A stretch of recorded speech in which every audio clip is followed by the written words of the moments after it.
Un cordial saludo para todos ustedes, mis estudiantes de sexto grado. Vamos a seguir con las temáticas de sexto grado de ciencias sociales. Hoy vamos a hablar de la civilización de la India antigua y en otro video vamos a ver a la China antigua. Primero que todo quería decir que India está ubicada en el continente asiático, en lo que se llama la península del Indostán, ¿cierto? Podemos decir también de que está ubicado en la parte meridional de Asia, ¿cierto? Y que vamos a tener hacia el occidente, va a colindar con el mar Arábigo. Al este va a limitar con la península de Indochina, donde está Birmania, Camboya, Laos. Y también vamos a ver que en la parte norte vamos a tener va a limitar con Bangladesh, con Nepal, ¿cierto? Y al sur con el océano Índico. Como otra generalidad también de este subcontinente, claro, porque como es tan grande, es un país, pero también a veces es catalogado como un subcontinente por su extensión. Según estudios estadísticos de la población, se predice que para el 2050 en el país de la India va a haber una población de 733 millones de habitantes. Va a pasar la población de los Estados Unidos. Actualmente India es el tercer país más poblado del mundo. Ahora vamos a seguir con nuestro contexto histórico. Podemos decir que los primeros rastros de desarrollo urbano en la India se dio al noroccidente de este país, ya en el río Indo. Se llama la cultura del Indo. También podemos decir cronológicamente que aproximadamente desde el tercer milenio antes de Cristo se empezó a desarrollar esta cultura, que tuvo una dinámica hidrológica muy parecida al río Nilo en Egipto y el papel que jugó el río Tigris y el río Éufrates en la Mesopotamia. Las ciudades más antiguas que encontraron en esta cultura del Indo, en esta región, fue Harappa y Mohenjo-Daro. Según los estudios arqueológicos, se encontraron construcciones hechas de ladrillo cocido, muy parecidos a las construcciones de la Mesopotamia. Y también hubieron vestigios de que tuvieron comercio muy activo, intercambiando algodón con los pueblos de Sumer. También podemos decir que construían grandes murallas alrededor de sus construcciones para protegerse de los pueblos extranjeros. En esta cultura se desarrolló por primera vez el lenguaje dravídico, ¿cierto? Y también podemos decir que esta cultura empezó a decaer en el 1600 a.C. No sabemos por qué desapareció. Hay versiones que se dice que fue por un cambio climático y otras dicen que fue por el cambio del curso del río. ¿Y qué es el curso? El curso del río es el recorrido que hace el río desde su nacimiento hasta la desembocadura. Entonces, después de haber visto la cultura del Indo, vamos a hablar de un periodo que se llama el periodo védico, que empezó en el año 1500 aproximadamente antes de Cristo. Llegaron unos pueblos llamados arios, que venían de las cercanías de las regiones que quedan cerca del mar Caspio y de Afganistán, ¿cierto? Ellos van a imponerse sobre los pueblos que están cerca al río Ganges, ¿ya? Y van a imponerse porque ellos tenían mayor tecnología en instrumentos de guerra. Utilizaban el bronce y también utilizaban carros de guerra. lo que va a hacer que van a imponer su régimen político y la parte social, ¿ya?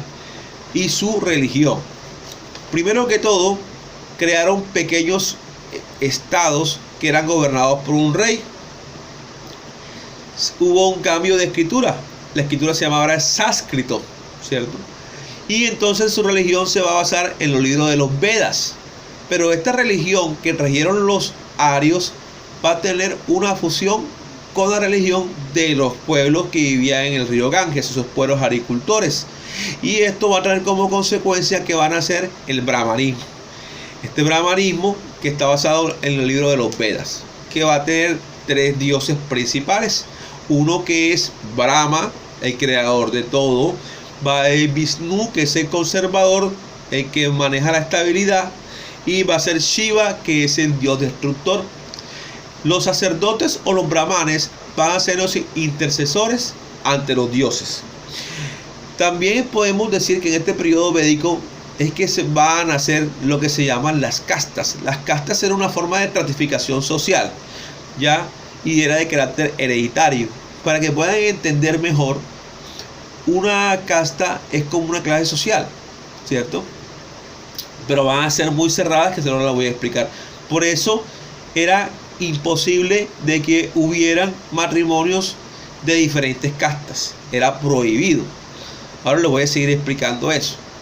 Vamos a hablar sobre la sociedad de la India antigua. Primero que todo vamos a hacer una pirámide, ¿cierto? En una pirámide social, ustedes saben que primero está el que tiene mayor poder hasta llegar al que tiene el mínimo poder, ¿cierto? Van en escalones, ¿o no? Entonces podemos decir que en la primera parte están los brahmanes, que eran los sacerdotes, los que estaban encargados de la religión, ¿cierto? En el segundo está el ejército, donde está el grupo de soldados que protegen a la sociedad de la India, que estaban los kshatriyas, ¿ya? Después, en el tercer escalón, se puede decir que estaban los vaishyas, comerciantes, artesanos, campesinos libres. Y después venían los sudras. Los sudras son campesinos que no eran libres, ¿cierto? Que de una u otra manera vivían con un amo, eran como unos sirvientes, ¿ya? Y por último estaban los parias o los intocables, que eran esclavos extranjeros que no tenían ninguna clase de derechos y eran discriminados. Entonces miramos que están brahmanes, están los kshatriyas, están los vaishyas, están los sudras, ¿cierto? Estos eran castas, pero los parias de los intocables no era una casta. Entonces, ¿qué quiero decir? Que si usted nació a ser brahman, ¿cierto? Un kshatriya no podía convertirse en un brahman. Un vaishya no podía ser un kshatriya. Un sudra no podía convertirse en un brahman, nunca. Entonces, por eso que decir, eran castas muy cerradas. Ahora, ellos explicaban estas castas de esta manera. Ellos decían de que del cuerpo de Brahma, de la boca, había sido originado los brahmanes. De los brazos de Brahma habían nacido kshatriyas. De los muslos, los vaishyas. Y de los pies habían nacido los sudras. Los parias no, porque no hacían parte de ninguna casta. Después de este periodo védico que estábamos socializando, vamos a ver que va a haber otra dinastía, la dinastía Maurya, ¿ya? De que va del 317 al 185 a.C. Aquí va a haber un personaje muy importante que va a ser el rey Chandragupta, ¿ya? Él va a derrotar a los macedonios y va a consolidar un imperio. Por primera vez en la India va a haber un imperio, o sea, un gobierno centralizado, y va a conquistar a Pakistán y va a conquistar a Bangladesh, ¿ya? Se destaca por ser la primera dinastía en gobernar de manera centralizada, como les estaba diciendo. La base de la economía va a ser la agricultura, y él también hizo importantes avances técnicos haciendo canales de irrigación, ya que fue muy importante para la agricultura. Otro personaje muy importante de esta dinastía Maurya, ¿cierto?, va a ser el nieto Asoka. Asoka, que vino y gobernó de una manera autoritaria y va a imponer el budismo, desplazando al brahmanismo. O sea, convirtió en religión oficial al budismo, que más tarde vamos a hablar sobre ella. El budismo, de que su fundador fue Siddhartha Gautama. El budismo va a desplazar al brahmanismo, pero tiempo después Pushyamitra ya restableció el brahmanismo después de la muerte de Asoka. India se dividió y entró en decadencia. Entonces miren que en este periodo de la dinastía Maurya, o también se le puede decir periodo brahmánico, que primero ellos estaban, este periodo empezó cuando los macedonios tenían invadida a la India, pero Chandragupta vino y derrotó a los macedonios y va a fundar la dinastía Maurya y centraliza a la India en un gran imperio. Pero ¿qué pasó ya en lo último? Cuando muere Asoka, entra en decadencia. ¿Okay? Ahora vamos a hablar de otro periodo, el periodo clásico, que va del siglo I al siglo XV, ¿cierto? Quinto, disculpen. Siglo I al V. Vamos a ver que va a ser un periodo de florecimiento, si se puede decir así, cultural, literario, artístico y también en las matemáticas, porque los hindúes dieron muchos aportes a las matemáticas. En este periodo se va a expandir las dos religiones, la brahmánica y el budismo. Dentro de este periodo clásico va a haber dos dinastías, la dinastía Kushana y la dinastía Gupta. La dinastía Kushana va a durar 2 siglos. Con ello va a haber una clase dirigente que mantuvo relaciones comerciales en el Imperio Romano, ahirió el budismo. Se destacó el rey Kanishka, que permitió la práctica de varias religiones. Mira aquí que ya hay un gran avance, ¿no? Ese gran avance es que ese rey va a permitir la tolerancia de otras religiones, aunque las religiones oficiales va a ser el brahmanismo y va a ser el budismo. Ya. También ese rey Kanishka se va a considerar por su importancia como un segundo Asoka. De la dinastía Gupta, esa dinastía Gupta que va a reemplazar a la dinastía Kushana, en el 323 después de Cristo, Chandragupta I inició la dinastía de puros reyes indios.